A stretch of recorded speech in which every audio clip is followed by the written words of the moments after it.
Assalamualaikum warahmatullahi wabarakatuh. Saya Yusumi Farhaini dari SD Negeri Buningan 3, CGP Angkatan 9, Kabupaten Tebes.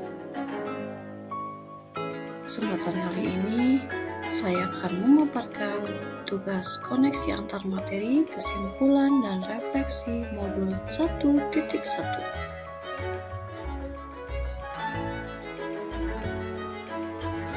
Salam dan bahagia Bapak Ibu calon guru penggerak. Salam Merdeka Belajar. Pada modul 1.1 ada beberapa pertanyaan refleksi yang akan saya paparkan pada kesempatan kali ini. Yang saya percaya tentang murid dan pembelajaran di kelas sebelum saya mempelajari modul 1.1 antara lain, yang pertama, saya memilih metode pembelajaran yang monoton. Saya mendominasi dengan cara metode ceramah. Saya menjelaskan materi secara detail dan peserta didik mendengarkan dengan seksama apa yang sudah saya jelaskan. Kemudian, saya juga memahami bahwa penuntasan materi itu lebih diutamakan karena peserta didik dituntut untuk mencapai nilai melebihi ketuntasan batas minimum nilai yang sudah ditentukan. Yang ketiga, tidak memperhatikan karakter anak yang bervariasi. Saya menganggap apa yang sudah saya pilih, strategi, metode, ataupun model pembelajaran sama untuk semua peserta didik yang ada di kelas saya. Kelas harus tenang dan peserta didik diam, mendengarkan apa yang saya jelaskan dan apa yang saya sajikan di kelas. Yang terakhir, saya belum memahami betul apa itu arti menuntut dalam pembelajaran.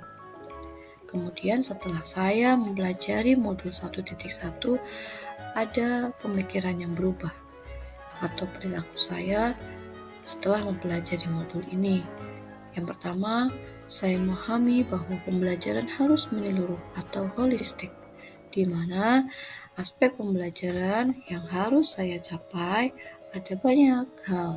Yang pertama, aspek afektif, psikomotor, spiritual, sosial, budaya, dan kognitif. Bukan hanya kognitif saja, sebab semua aspek juga merupakan satu kesatuan yang nantinya akan membentuk karakter peserta didik.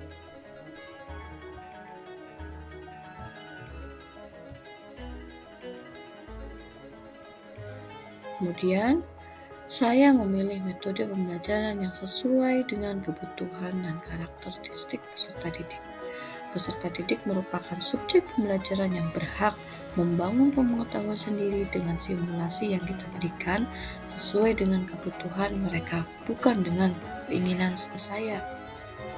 Kemudian saya lebih memahami makna menuntun dalam pembelajaran, bukan lagi menuntut peserta didik sesuai dengan kemauan kita dan sesuai dengan ukuran kita. Tugas guru yang sebenarnya adalah membuat peserta didik menemukan makna dari materi yang dipelajari. Mereka memahami manfaat materi pembelajaran yang dapat diaplikasikan dalam kehidupan sehari-hari nantinya. Yang dapat segera saya terapkan lebih baik agar kelas saya mencerminkan pemikiran Ki Hajar Dewantoro adalah saya mulai mendesain pembelajaran yang berpihak pada peserta didik. Guru sebagai fasilitator di kelas menuntun peserta didik dalam pembelajaran.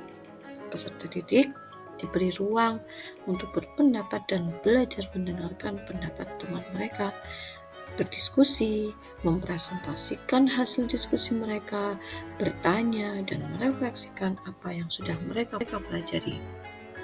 Kemudian, saya melakukan pembelajaran yang interaktif dan menyenangkan, menerapkan Merdeka Belajar dan mengaitkan dengan profil belajar Pancasila.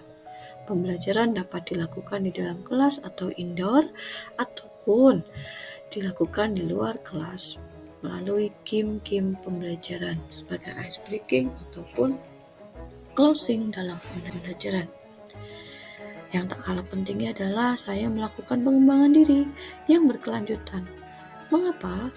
Agar selalu saya terapkan pembelajaran yang mengarah kepada kecakapan abad 21 pada peserta didik.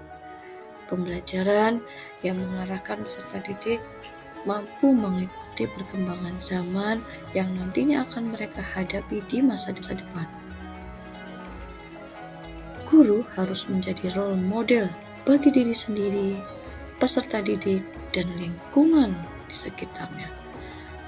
Sebab, menurut saya, guru itu digugu dan ditiru. Apa yang kita lakukan diharapkan membawa perubahan lebih baik di lingkungan sekitar kita. Demikian paparan dari saya. Terima kasih. Salam dan bahagia. Salam guru penggerak. Wassalamualaikum warahmatullahi wabarakatuh.